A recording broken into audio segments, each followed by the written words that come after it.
waktunya BDKA saat teduh. Loh, kok kamu tahu Papa ada di sini? Ya, Kayla tahu semua aktivitas dan gerak-gerik Papa.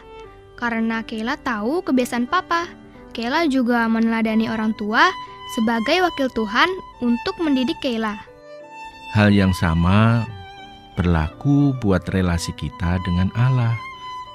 Siapa yang ingin menemukan Kristus, ia harus memperhatikan dengan rajin semua gerakannya serta memahami tanda kehadiran atau ketidakhadirannya. Mari kita hargai momen kehadiran Tuhan lewat firman pada zaman pemerintahan cucu Raja Daud. Apakah semakin maju atau mundur? Simak baik-baik ya. Shalom anak-anak semuanya. Senang sekali hari ini kita boleh bertemu kembali. Kita akan belajar kebenaran firman Tuhan. Tapi mari terlebih dahulu kita berdoa.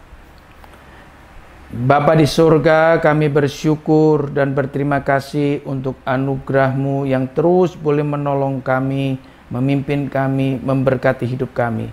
Tuhan, kalau sebentar kami akan belajar kebenaran firman-Mu, berkatilah waktu di depan kami. Supaya dengan pertolongan juga yang daripada Tuhan, kami boleh bertumbuh dalam kerohanian kami dan boleh melakukan setiap kebenaran firman Tuhan dalam hidup kami. Dalam nama Tuhan Yesus kami berdoa. Amin. Anak-anak yang dikasihi Tuhan, kerajaan Yehuda pernah mengalami kemunduran demi kemunduran di dalam sistem pemerintahannya. Kemunduran itu meliputi kemunduran moral, kemunduran politik, kemunduran ekonomi, kemunduran keamanan. Itu disebabkan bukan karena raja yang memimpinnya tidak pandai, tapi dalam 2 periode kerajaan ini dipimpin oleh seorang Raja Rehabeam, oleh Raja Abia, dan kedua raja ini mengalami kemunduran kerohaniannya. Jadi, kita boleh simpulkan bahwa kemunduran atau kemerosotan kerohanian seorang raja akan mempengaruhi seluruh rakyatnya dan mempengaruhi seluruh keadaan negara tersebut. Karena rajanya telah meninggalkan Tuhan, mengabaikan Tuhan, meninggalkan hukum, peraturan, dan ketetapan yang Tuhan sudah tentukan, maka rakyatnya pun diajak untuk tidak taat kepada Tuhan. Rakyatnya pun diajak untuk menyembah berhala atau Baal-Baal. Tapi bersyukur bahwa ketika kedua raja ini meninggal atau mati, Tuhan berikan seorang raja yang bernama Asa. Dalam pemerintahan Raja Asa, kita bersyukur bahwa mulai tampaklah ada perbaikan yang dilakukan oleh Asa. Asa di dalam Alkitab ditulis melakukan yang baik dan benar di hadapan Tuhan. Sehingga Asa berkeinginan membawa seluruh rakyatnya untuk kembali hidup mengikuti jalan Tuhan. Walaupun pada kenyataannya dampaknya belum begitu besar. Ketika Asa mati, maka anaknya yang bernama Yosafat menjadi raja. Dan saat Yosafat menjadi raja, Yosafat melihat bahwa kerajaan ini dalam keadaan yang kurang baik. Maka Yosafat akan mengadakan perbaikan terhadap kerajaan Yehuda. Perbaikan tersebut meliputi perbaikan kerohanian dan berikutnya perbaikan dalam tata negaranya. Maka langkah awal yang dikerjakan oleh Yosafat adalah memperbaiki sistem keamanan negaranya, yaitu dengan mengirimkan pasukan-pasukan atau menambahkan pasukan-pasukan pada daerah-daerah perbatasan, daerah-daerah yang berkubu atau berbenteng, serta daerah-daerah yang pernah direbut oleh Asa ayahnya. Yang perlu kita ketahui juga bahwa Yosafat ini hidupnya disertai oleh Tuhan. Oleh karena Yosafat mengikuti jejak pendahulunya yaitu Daud bapa leluhurnya dan tidak mencari-cari Baal-Baal di dalam hidupnya. Juga dia melakukan seluruh hukum, ketetapan dan peraturan yang tertulis dalam kitab Taurat. Inilah yang menjadikan Yosafat disertai oleh Tuhan. Nah, sekarang kita masuk pada bagian yang kedua, yaitu bahwa Yosafat mengadakan perbaikan dalam kerohanian seluruh rakyat Yehuda. Bagaimanakah caranya? Cara yang dilakukan oleh Yosafat adalah mengirim para pejabat-pejabat negara yang paham tentang Taurat Tuhan, serta mengirimkan suku-suku Lewi juga yang paham tentang kitab Taurat, juga mengirimkan para imam-imam. Dikirim kemana? Dikirim ke seluruh kota yang ada di Yehuda. Mereka datang dari satu rumah ke satu rumah untuk mengajarkan isi kitab Taurat dengan harapan seluruh penduduk Yehuda kembali hidup di dalam jalan Tuhan. Ini sungguh satu hal yang luar biasa. Anak-anak yang dikasihi Tuhan, apakah usaha ini merupakan hal yang gampang? Mengingat bahwa seluruh penduduk Yehuda telah berpuluh tahun hidupnya meninggalkan Tuhan dan menyembah kepada Baal-Baal. Juga pejabat-pejabat negaranya begitu banyak mereka yang juga menyembah kepada Baal. Tentu ini bukan sesuatu yang gampang, pasti sulit. Apalagi yang namanya pejabat negara, mungkin juga ada yang berontak-berontak.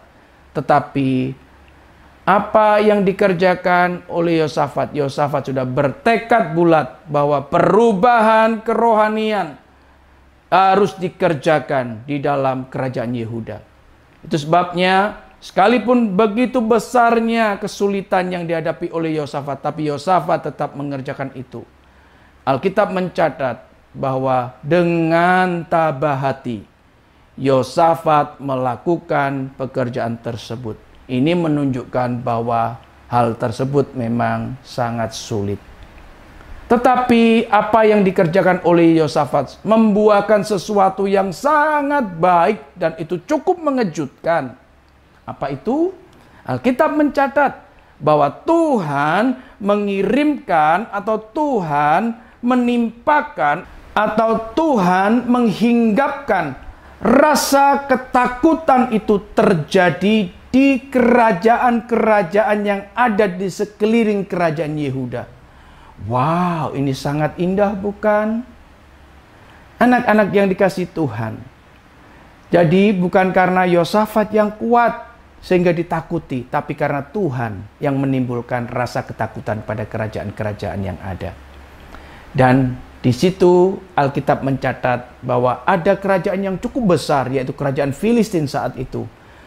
Kerajaan ini pun memberikan persembahan, memberikan upeti perak kepada Raja Yosafat. Bahkan bagian kerajaan Arab pun memberikan persembahan 7.700 kambing domba jantan dan 7.700 kambing jantan.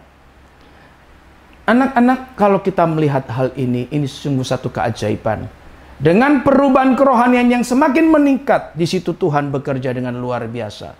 Bahkan Alkitab juga mencatat bahwa Yosafat semakin menjadi kuat dan semakin menjadi luar biasa kuat. Itu yang dicatat oleh Alkitab.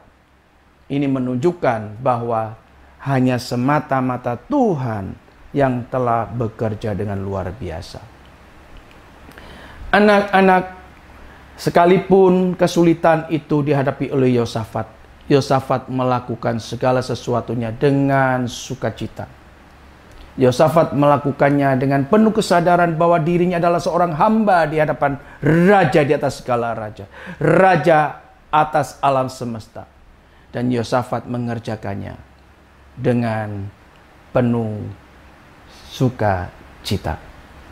Anak-anak yang dikasihi Tuhan, hari ini kita mendapatkan satu pelajaran yang indah dari renungan hari ini, yaitu bahwa jikalau Yosafat mengerjakan segala sesuatunya itu, Yosafat sadar bahwa Allah yang dilayaninya adalah Allah yang setia, Allah yang dilayaninya adalah Allah yang adil. Itu sebabnya bagi Yosafat, melayani Tuhan adalah satu kehormatan yang besar. Melayani Tuhan adalah satu sukacita yang besar. Bagaimanakah dengan kau dan aku? Mari kita sama-sama belajar melayani Tuhan dengan penuh kesadaran. Itu adalah satu kehormatan, satu sukacita buat kita. Dan hari ini kita yang hidup harus sama-sama boleh tahu. Seharusnya lah juga gereja melakukan pengajaran-pengajaran yang begitu sungguh-sungguh tidak bertentangan dengan Alkitab. Mengajarkan pengajaran-pengajaran yang sesuai dengan isi hati Tuhan yang tertulis di dalam Alkitab. Supaya setiap umat Tuhan menjadi umat Tuhan yang berkemenangan. Amin. Mari kita sama-sama tundukkan kepala dan kita berdoa. Bapa dalam sorga, kami bersyukur dan berterima kasih bahwa hari ini kami boleh diingatkan. Kami mempunyai tugas seperti yang pernah dilakukan oleh Yosafat, yaitu kami mengajarkan kepada banyak orang tentang kebenaran firman Tuhan, supaya firman Tuhan itu boleh menjadikan kuat iman pada setiap orang-orang yang mendengarkannya. Demikiannya juga Tuhan, ketika kami melayani Tuhan, biarlah hidup kami dipenuhi dengan kesadaran bahwa adalah satu kehormatan ketika kami boleh melayani Tuhan, Raja semesta alam. Adalah sukacita yang besar ketika kami boleh melayani Tuhan, Raja semesta alam. Tolonglah kami ya Tuhan, dan mampukan kami. Dalam nama Tuhan Yesus kami berdoa. Amin.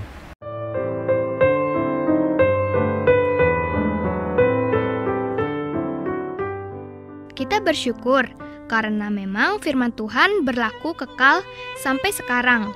Dan pasti nanti sampai cucu Keila dan seterusnya. Mimbar gereja harus kuat. Pendidikan di sekolah harus berpusat pada firman-Nya. Ini semua menjadi alat anugerah yang dipakai Tuhan untuk memperlengkapi kita berpetualang dalam kerajaan Allah. Lanjutkan terus merenungkan firman Tuhan dari 1 Raja-Raja 22 ayat 41 sampai 51, 2 Tawarik 18 ayat 3, serta 19 ayat 1 sampai 11. Dadah!